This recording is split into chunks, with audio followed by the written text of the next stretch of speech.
नमस्कार विद्यार्थी मित्रांनो, माझं नाव सुहास भिसे. स्वागत आहे तुमचं सर्वांचं परत करंट अफेअर्स मराठी या आपल्या मायबोली भाषेतील एज्युकेशनल यूट्यूब चॅनलमध्ये.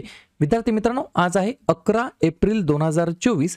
आजच्या दिवसाचे जेवढेही चालू घडामोडीचे महत्त्वाचे टॉप प्रश्न बनत असतील ते सर्व प्रश्न आपण या व्हिडिओच्या माध्यमातून पाहणार आहोत. तरी सर्वप्रथम आपण जर नवीन असाल, पहिल्यांदा या चॅनलवरील व्हिडिओ पाहत असाल तर चॅनलला या ठिकाणी अवश्य सबस्क्राइब सुद्धा करून घेऊ शकता. ठीक आहे, चला तर मग आपण आजच्या व्हिडिओला सुरुवात करूया. त्या अगोदर कालच्या व्हिडिओमध्ये जो काही शेवटचा प्रश्न विचारला होता त्या प्रश्नाचं उत्तर जाणून घेऊया. काय होता प्रश्न? जागतिक आरोग्य दिवस वर्ल्ड हेल्थ डे दरवर्षी केव्हा साजरा करण्यात येत असतो? तर बऱ्याच विद्यार्थी मित्रांनी अगदी योग्य उत्तर टाईप करून सांगितलं आहे. पर्याय क्रमांक डी, दरवर्षी 7 एप्रिलला आपण विद्यार्थी मित्रांनो जागतिक आरोग्य दिवस म्हणून साजरा करतो. 2024 ची थीम काय आहे असं विचारलं तर लिहून घ्या, माय हेल्थ माय राईट. मराठीमध्ये म्हणता येईल माझे आरोग्य माझा हक्क. क्लिअर? आता पाहूया विद्यार्थी मित्रांनो प्रश्न क्रमांक पहिला. टोटल संपूर्ण व्हिडिओमध्ये 12 प्रश्न असतील. सुरुवातीपासून शेवटपर्यंत व्हिडिओ काळजीपूर्वक पहा. एक एक प्रश्न महत्त्वाचा आहे, तुम्ही कोणत्याही एक्झामची तयारी करा. प्रश्न क्रमांक पहिला काय म्हणतो?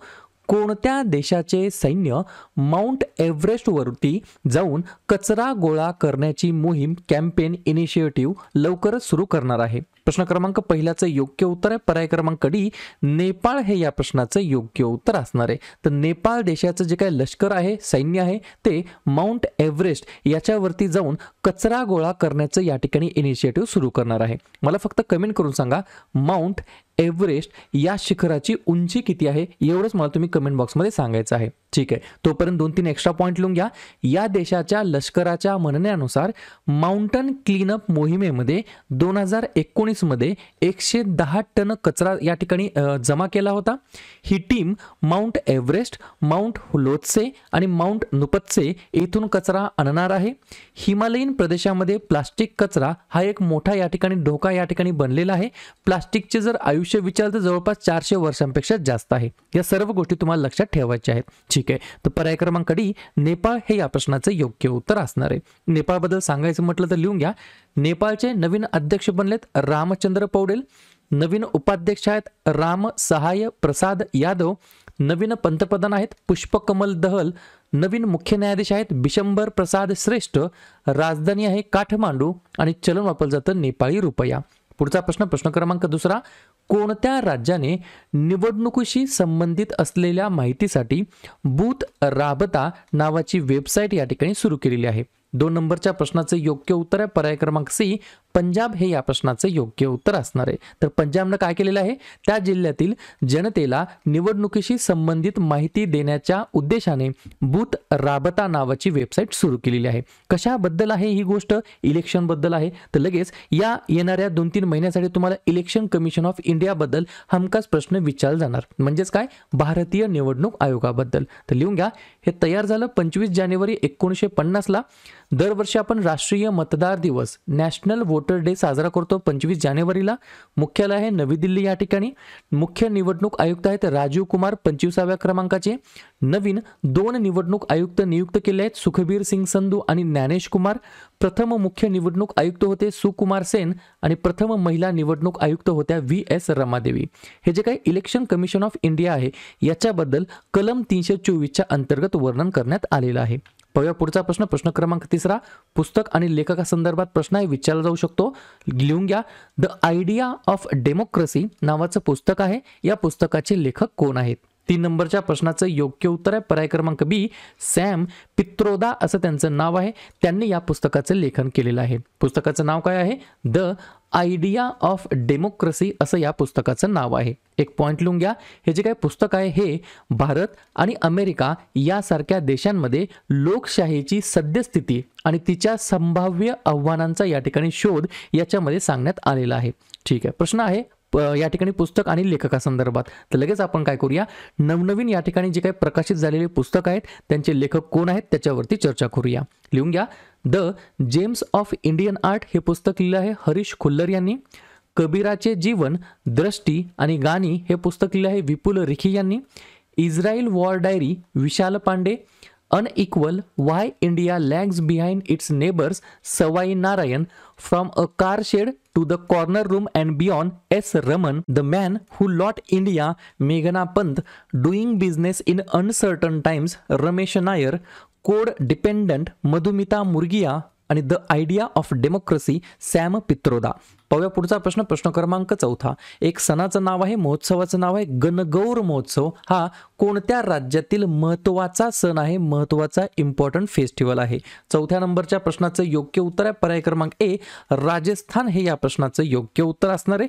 तर राजस्थान या राज्यातील हे या ठिकाणी विद्यार्थी मित्रांनो इम्पॉर्टंट काय आहे, फेस्टिवल आहे, सण आहे, ज्याचं नाव आहे गणगौर महोत्सव. बऱ्याच वेळेला एक्झाममध्ये हा प्रश्न विचारलेला आहे. पर्याय क्रमांक ए हे या प्रश्नाचं योग्य उत्तर असणार आहे. राजस्थानबद्दल सांगायचं म्हटलं तर स्थापना झाली 30 मार्च 1949ला.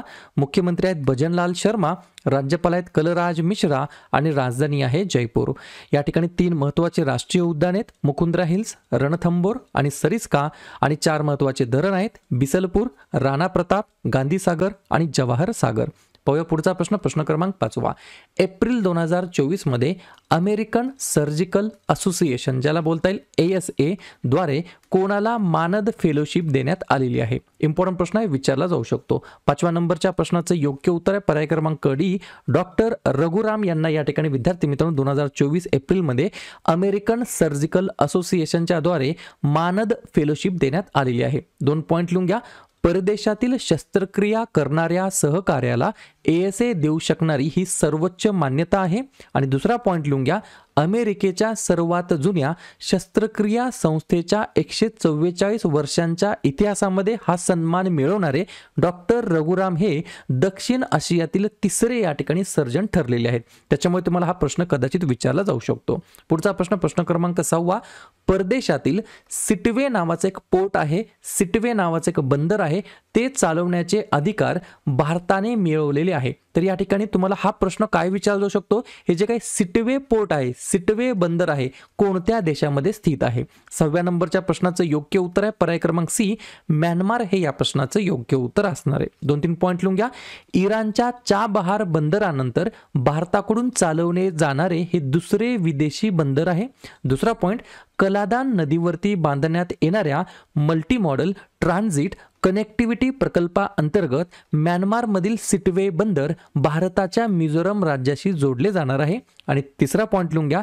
भारताने बंदराच्या बांधकामासाठी म्यानमारला $500 दशलक्ष अनुदान दिलेले आहे.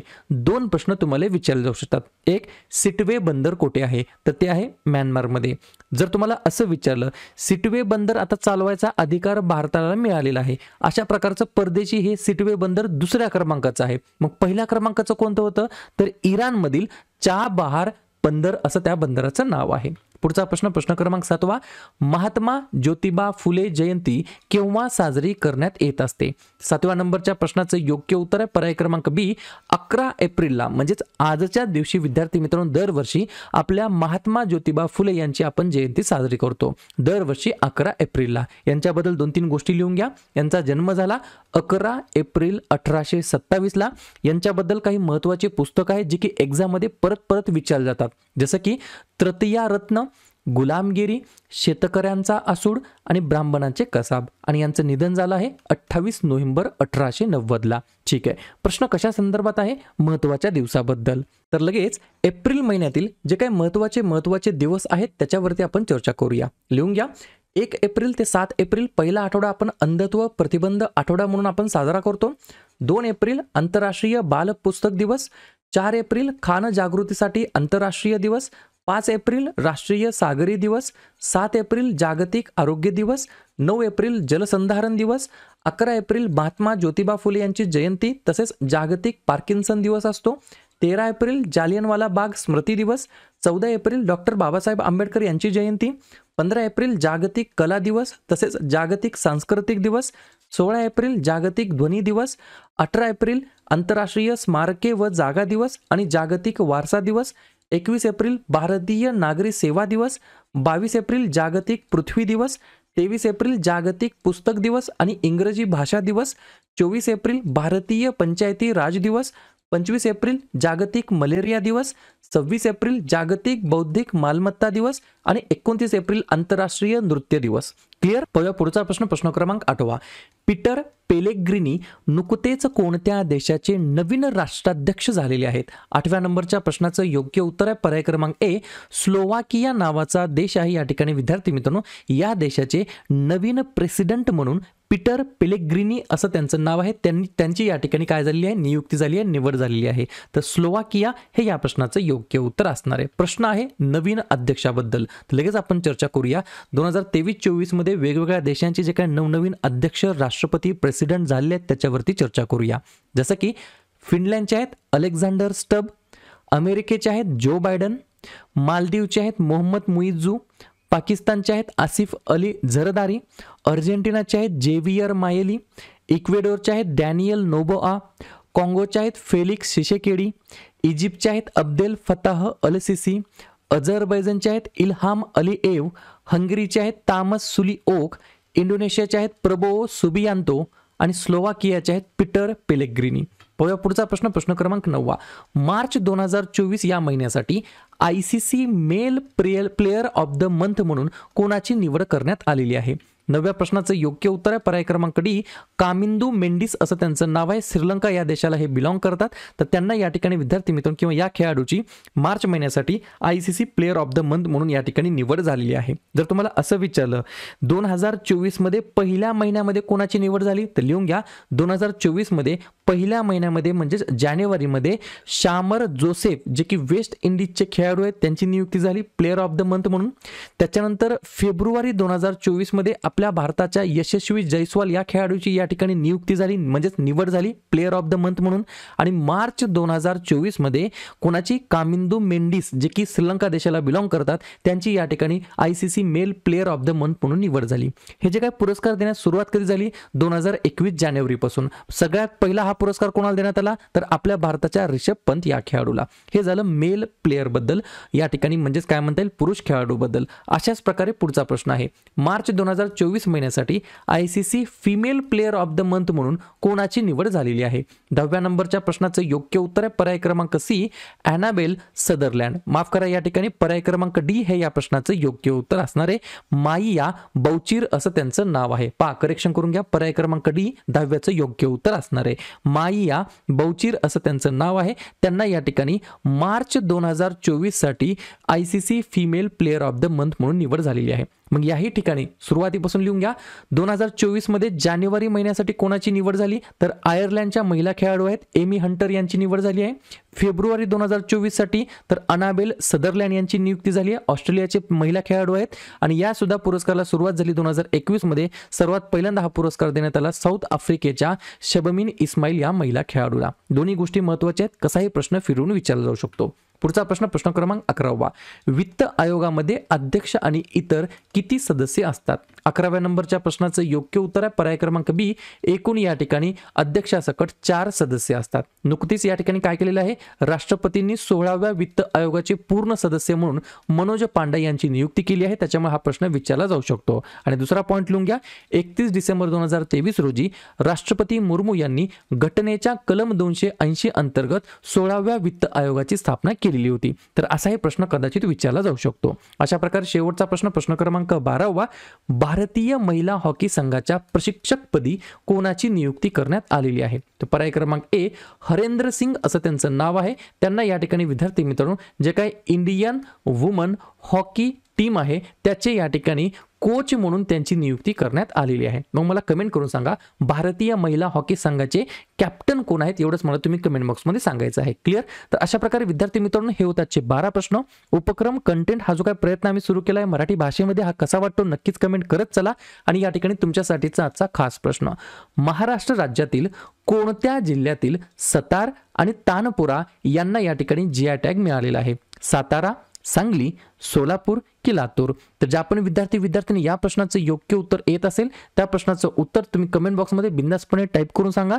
या प्रश्नाचं उत्तर चुकू द्या, बरोबर येऊ द्या, काहीच हरकत नाही, परंतु ट्राय करणं, प्रयत्न करणं हे सर्वात जास्त महत्त्वाचं आहे. आणि दुसऱ्या दिवशी येऊन आपण दिलेल्या प्रश्नाचं उत्तर हे बरोबर आलं की चुकलं हे दुसऱ्या दिवशी येऊन चेक करणं, तपासणं हे देखील तितकंच जास्त या ठिकाणी महत्त्वाचं ठरणार आहे.